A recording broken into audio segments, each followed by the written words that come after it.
नहमदुहु व नुसल्ली अला रसूलिहिल करीम अम्मा बाद फ़अऊज़ु बिल्लाहि मिनश शैतानिर रजीम बिस्मिल्लाहिर रहमानिर रहीम अल्लाहुम्मा सल्लि अला सय्यिदिना मुहम्मदिन नबिय्यिल उम्मी व अला आलिहि व बारिक वसल्लम। शुरू अल्लाह के नाम से जो बड़ा मेहरबान और निहायत रहम करने वाला है। हमारे चैनल की तरफ से तमाम सुनने वाले और देखने वाले बहन भाइयों को अस्सलामु अलैकुम व रहमतुल्लाहि व बरकातुहू। उम्मीद करते हैं कि तमाम बहन भाई खैर और आफियत से होंगे। तो आज एक नए वजीफ़े के साथ आपकी खिदमत में हाजिर हैं। आज जो वजीफ़ा मैं आपको बताने लगी हूँ ये रमज़ानुल मुबारक के तीसरे रोज़े को आपने करना है। ये वजीफ़ा उन बहन भाइयों के लिए है जो मखसूस आमाल करते हैं रमज़ानुल मुबारक में, और आपने रमज़ानुल मुबारक के तीसरे रोज़े को आपने ये अमल करना है, ये वजीफ़ा करना है जो मैं आपको बताने लगी हूँ हर नमाज के बाद। जैसा कि मैंने आपको दूसरे रोज़े का वजीफ़ा बताया था कि आपने फजर की नमाज के बाद ये अमल करना है, और ज़ोहर की नमाज के बाद आपने यह अमल करना है, असर की नमाज के बाद आपने यह अमल करना है। इसी तरह मामूल के मुताबिक आज मैं आपको यह अमल बताऊंगी कि आपने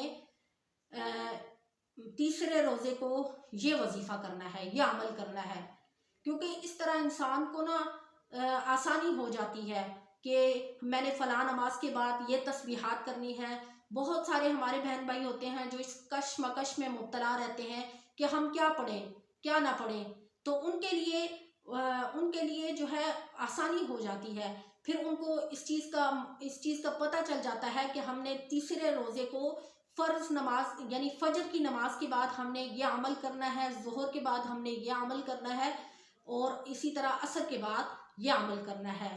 तो आज जो वजीफ़ा मैं आपको बताऊंगी यह आपने फ़जर की नमाज के बाद करना है। यानी फ़जर की नमाज के बाद आपने अल्लाह रब्बुल इज़्ज़त का ये सिफ़ाती नाम है, जब आप तीसरा रोज़ा शुरू हो जाए, ठीक है, तीसरा रोज़ा जब शुरू हो जाए तो आप फजर की नमाज अदा कर चुके हैं। सहरी करने के बाद फजर की नमाज जब आप अदा करें तो रूटीन के मुताबिक आप तीसरे रोज़े का वजीफ़ा शुरू कर दें कि आपने पाँचों नमाजों के बाद आपने कौन कौन से वज़ाइफ करने हैं। ठीक है, तो आपने जब सहरी कर ली तो फजर की नमाज अदा करने के बाद आपने अल्लाह रब्बुल इज़्ज़त का ये सिफ़ाती नाम या हाफिज़ु, इसको 111 मरतबा पढ़ना है। क्या है कि फजर की नमाज अदा करने के बाद आपने अल्लाह रब्बुल इज़्ज़त का ये सिफ़ाती नाम है या हाफिज़ु, इसको 111 मरतबा पढ़ना है। या हाफिज़ु इसका मतलब है ए हिफाजत करने वाले। यानी देखें, हिफाजत से आपकी हर चीज़ से हिफाजत हो सकती है। रोज़े में जब आप ये चीज़ कहेंगे या हाफिज़ु, तो अल्लाह ताला आपकी हर चीज़ से हिफाजत फरमाएंगे।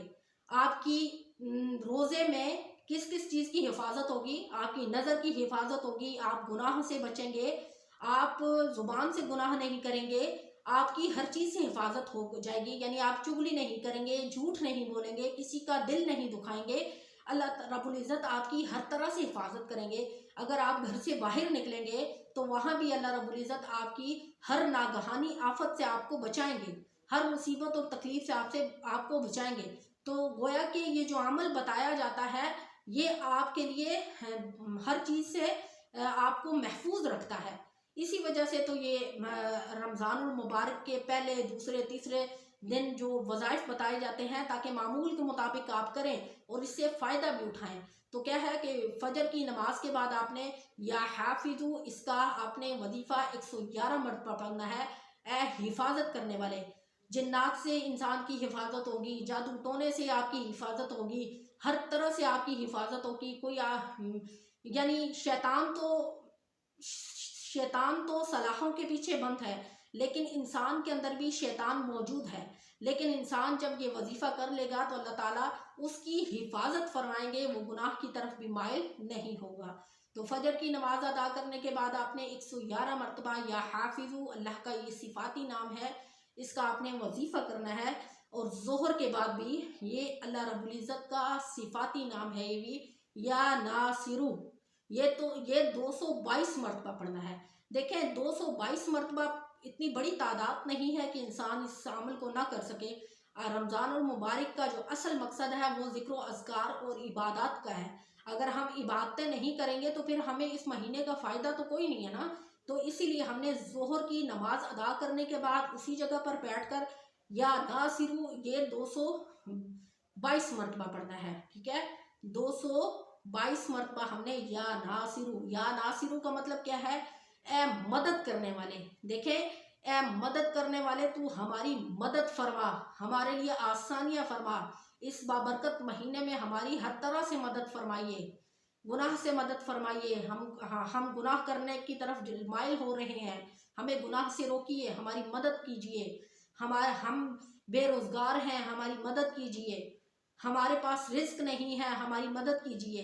तो गोया कि हम अल्लाह को पुकार रहे हैं कि अल्लाह हमारी फलां काम में हमारी मदद कीजिए। हम रोज़ा मुश्किल से पूरा कर रहे हैं, आप हमें इतनी इस्तात दे दीजिए, हमारी मदद कीजिए ताकि हम अपने रोज़े को पूरा कर सकें। हर तरह से इंसान की मदद हो जाती है अगर हम या नासिरू का वजीफा करेंगे तो। ठीक है, जोहर की नमाज अदा करने के बाद आपने बावुजू हालत में, ठीक है, बावुजू हालत में आपने 222 मरतबा या नासिरू इसका वजीफा करना है। और उसके बाद असर की नमाज अदा करने के बाद, ठीक है, असर की नमाज अदा करने के बाद आपने, ये भी अल्लाह रब्बुल इज़्ज़त का सिफाती नाम है, या बासितू। ए या बासितू का मतलब है फैलाना। या अल्लाह, हम तेरे आगे हाथ फैलाते हैं और तू हमारी मदद फरमा। या बासितू का मतलब यही होता है, फैलाना। ठीक है, हम भीख मांगने वाले हैं और अल्लाह हमारी इस तरह मदद करे। गोया कि ये जो अल्फाज हैं ये हमारी ही इसमें ही हर हमारी जो हम चाहते हैं वो छुपा हुआ है। यानी हम अगर मदद चाहते हैं, किस तरीके से चाहते हैं, तो हम अल्लाह से मांग रहे हैं और वो हमारा खुद ब खुद रास्ता खोल देंगे। तो इसी तरह हमने असर की नमाज के बाद या बासितू 111 मरतबा पढ़ना है। ठीक है, या बासितू, हम हाथ फैलाए हुए हैं, या अल्लाह हमारी मदद कीजिए। इसी तरह मगरिब की नमाज के बाद हमने 25 मरतबा आयतुल कुर्सी पढ़नी है। आयतुल कुर्सी के फ़ायदे तो आपको पता होंगे कि आयतुल कुर्सी इतना पावरफुल वजीफ़ा है, ये बादशाहों का बादशाह वजीफ़ा है। अगर आप आयतुल कुर्सी पढ़कर रोड पर भी बैठ जाएं तो कोई आपको हाथ नहीं लगा सकता।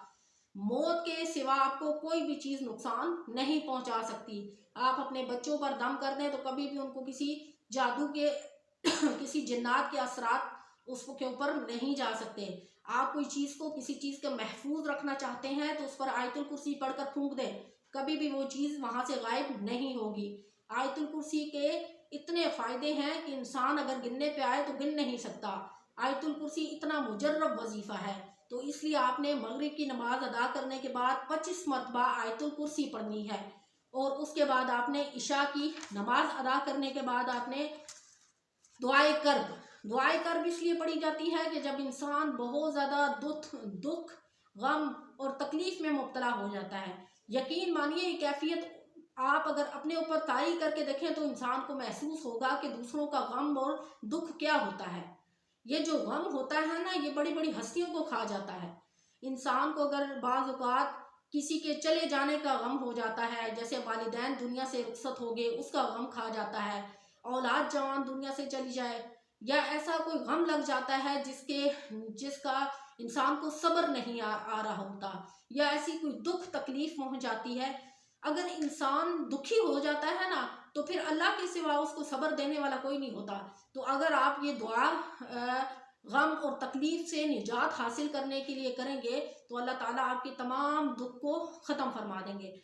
यकीन मानिए, दुख अगर अल्लाह की तरफ से है तो सब्र भी अल्लाह ही देता है, लेकिन आप अगर अल्लाह से मांग के सब्र लेंगे तो वो जल्दी आपको सब्र आ जाएगा। और अल्लाह ताला ही है जो बेहतर सब्र देने वाला है। ये तो निज़ाम कायनात का निज़ाम तो अल्लाह के हाथ में है ना। अगर एक तकलीफ आती है तो उस पर सब्र ज़रूर होता है।